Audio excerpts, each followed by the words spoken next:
آزاد عدلیہ کا کیا مطلب ہے؟ آزاد عدلیہ کا مطلب یہ ہے کہ کوئی اگر ایک ایسا کیس ملک میں آ جائے جو مطلب بڑے بڑے لوگ اس میں ملوث ہو، جو اثر و رسوخ رکھنے والے لوگ ہو، امیر لوگ ہو وغیرہ وغیرہ، ٹھیک ہے، تو مطلب وہ ججوں پر دباؤ نہ ڈال سکے، جو مقدمے کی ٹرائل ہے اس کو فریلی اور بغیر مطلب کسی رکاوٹ کے، بغیر کسی مداخلت کے عدالتی طریقہ کار جو ہے اس کو مطلب کرنے دیا جائے، جاری رہنے دیا جائے، ٹھیک ہے۔ تو 1973 کا آئین ہمیں بتاتا ہے کہ یہ ایک آزاد عدلیہ کی ضمانت دیتا ہے، ٹھیک ہے۔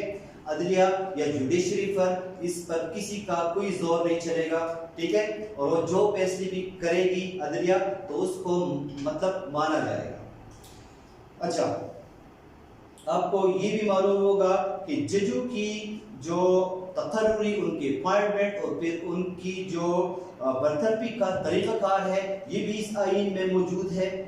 اور اس طرح ملک کی سب سے بڑی عدالت سپریم کورٹ ہے ہماری، ٹھیک ہے، جس کے ہر صوبے میں مختلف برانچز ہیں سپریم کورٹ کی۔ بہرحال سپریم کورٹ سے نیچے پھر ہمارے پاس ہائی کورٹس ہیں، ٹھیک ہے۔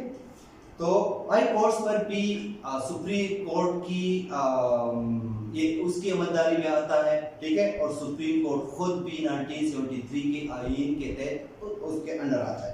8ویں نمبر پر انڈائریکٹ الیکشنز یا بلا واسطہ انتخابات جس کو کہتے ہیں، اس کا بھی ذکر کیا گیا ہے 1973 کے کانسٹیٹیوشن میں کہ ہر 5 سال بعد جو ہے پارلیمنٹ کے لیے الیکشنز ہوں گے، ٹھیک ہے، اور ووٹرز کی ایج کی لیمٹ کم از کم جو ہے یہ 18 سال ہوگی، ٹھیک ہے، یہ آئین میں اس کا ذکر کیا گیا ہے۔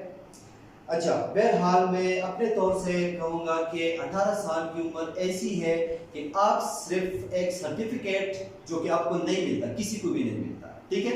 بہرحال 18 سال کی ایج پر پہنچ کے انسان بالغ ہو جاتا ہے، اسے اس بات کی اجازت مل جاتی ہے آٹومیٹیکلی کہ مطلب آپ ووٹ دے سکتے ہیں۔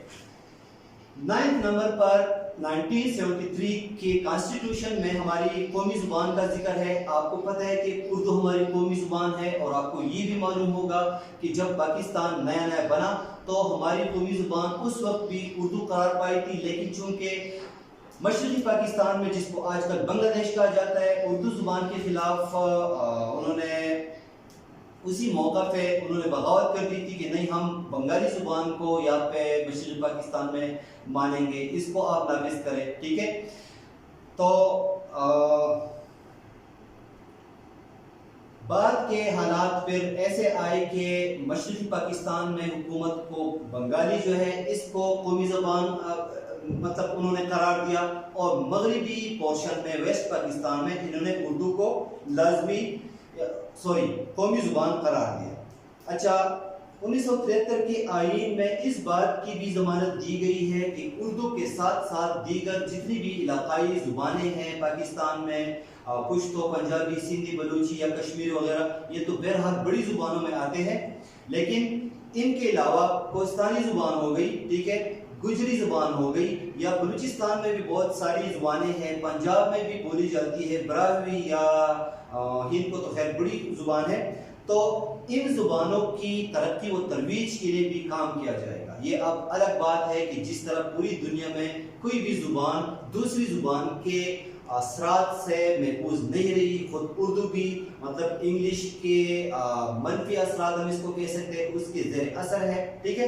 اس طرح چھوٹی زبانیں تو خاص طور پر ان کے انگلش کے بھی زیر اثر ہے، اور ساتھ ساتھ اردو کی بھی، ٹھیک ہے۔ تو آئین میں اس بات کی ضمانت دی گئی تھی کہ ان تمام زبانوں کی ترقی، ان کی ترویج اور ان کی احیاء کے لیے کوششیں کی جائیں گی۔ اب جہاں تک 1973 کے کانسٹیٹیوشن میں اسلامی شقوق کی شمولیت کا سوال ہے، تو اس مد میں بھی مطلب چیزوں کو مد نظر رکھا گیا، ٹھیک ہے۔ آئین میں کہا گیا کہ پاکستان کے مسلمانوں کو انفرادی طور پر اور ساتھ ساتھ اجتماعی طور پر اپنی زندگی جو ہے یہ اس کو اسلامی اصولوں کے مطابق بنانے کے لیے کوششیں کی جائے گی، ٹھیک ہے، اور سہولیات فراہم کی جائے گی، اور ایسے اقدامات اٹھائے جائیں گے کہ پاکستان کے رہنے والے مطلب قرآن مجید اور سنت رسول کو سمجھ سکے اور اس پر عمل کر سکے. ٹھیک ہے. دوسری نمبر پر قرآن مجید کی تعلیم جو ہے یہ لازمی قرار دی جائے اور حکومت اس بات کا خیال رکھے کہ قرآن مجید کی طباعت جو ہے ایڈیشن پبلیکیشن جس کو کہتے ہیں. ٹھیک ہے.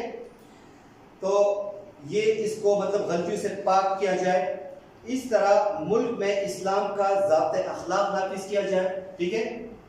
ضیاء الحق کے دور میں پھر ہم اس کا جائزہ لیں گے. ساتھ ساتھ جو زکوٰۃ اور اوقاف جس کو کہتے ہیں تو ان امور کا بھی ذکر کیا گیا. اس کے علاوہ سفارش کی گئی اس کے علاوہ کہ ایسی پالیسیاں ترتیب دی جائیں گی جن سے قبائلی علاقائی اور صوبائی جو تعصبات جن کو کہتے ہیں ٹھیک ہے عصبیت اس کی حوصلہ شکنی کی جائے گی, ان کو ختم کیا جائے گا. اور پاکستان میں رہنے والے جتنے بھی لوگ ہیں اور جو مطلب جتنی بھی زبانیں بولتے ہیں اور مطلب ان کا تعلق جس علاقے سے بھی ہے تو مطلب وہ اپنے آپ کو صرف پاکستانی سمجھیں گے. ٹھیک ہے. چوتھے نمبر پر زندگی کے ہر شعبے میں عورتوں کی شرکت کی حوصلہ افزائی کی جائے. شادی بیاہ اور زندگی کی دوسری ضروریات کو ان کی جتنے امور ہے زندگی کی ان کو تحفظ دیا جائے گا. ٹھیک ہے. تو 7 نمبر پر اقلیتوں جو مینارٹیز رہتی ہے پاکستان میں ان کے حقوق کا خاطر خواہ خیال رکھا جائے گا. اس بات کی ضمانت پاکستان کا آئین دیتا ہے. تو آئین میں اس بات کا بھی خیال رکھا گیا کہ تمام جتنے بھی پاکستانی شہری ہے سٹیزنز ہے ان کو اعلیٰ تعلیم کے حصول کے مواقع فراہم کی جائے گی اور یہ ریاست پاکستان کی ذمہ داری. 1973 کے آئین میں اس بات کا بھی ذکر کیا گیا ہے کہ شہریوں کے مابین مذہب نسل یا جنس کا امتیاز جو ہے ختم کیا جائے.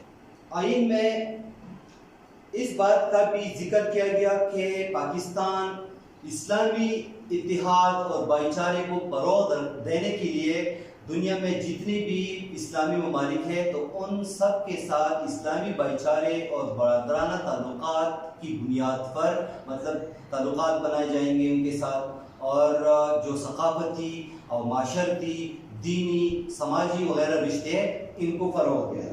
1973 کی آئین کی اسلامی دفعات یہ ہے کہ آئین کی جس کو افتتاحیہ کہتے ہیں شروعات میں اس بات کا ذکر کیا گیا ہے کہ اس کائنات کا مالک جو ہے یہ اللہ تعالیٰ کی ذات ہے. ٹھیک ہے.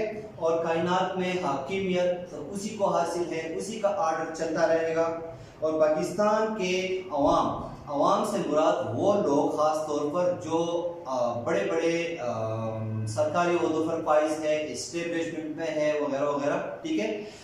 جو ایلیٹ طبقے سے کلاس سے تعلق رکھتے ہیں اور جن کا پاکستان کی کیا ہے پاکستان کی معیشت, پاکستان کی آئین سازی یا پاکستان میں مختلف دیگر چیزیں جو ہے ان کے حوالے سے ان کا کافی اثر و رسوخ ہے. ٹھیک ہے. تو اس سے مراد یہاں پہ عوام سے مراد اثر و رسوخ رکھنے والے لوگ ہیں. تو اثر و رسوخ رکھنے والے جو لوگ ہیں جن کے ہاتھ میں اختیار ہے, جو فرض کرے جو بھی ہے چاہے 22 گریڈ ہے, چاہے مطلب قومی اسمبلی کا ممبر ہے, فیڈرل منسٹر ہے وغیرہ وغیرہ. ٹھیک ہے. تو یہ لوگ ان کے پاس جو اتھارٹی ہے جو اختیار ہے ٹھیک ہے یہ اپنے گھر سے وہ لے کے نہیں آئے بلکہ ووٹ کے ذریعے پاکستان کے لوگوں نے, پاکستان کے عوام نے ان پر اعتماد کر کے ان کو ووٹ دیا, ان کو پروونشل اسمبلیز میں بھیجا, ان کو پارلیمنٹ میں بھیجا اور پھر مطلب پارلیمنٹ میں اور صوبائی اسمبلیوں میں بیٹھے ہوئے جو ممبران جو لوگ ہوتے ہیں ٹھیک ہے آئین سازی کے حوالے سے تو مطلب ان کو پھر آئین سازی کرتے وقت یا دیگر اس قسم کے اقدامات اٹھاتے وقت ان لوگوں کا خیال رکھنا ہوگا جنہوں نے یہاں تک ان کو پہنچایا. ٹھیک ہے. اچھا 1973 کے آئین کے تحت ملک کا نام جو ہے پہلی بار اسلامی جمہوریہ پاکستان رکھا گیا. ٹھیک ہے. یہ اب پاکستان کا سرکاری نام ہے. اس سے پہلے یہ ڈیموکریٹک ریپبلک آف پاکستان تھا شاید. تو اس آئین میں 1973 کے کانسٹیٹیوشن میں ملک کا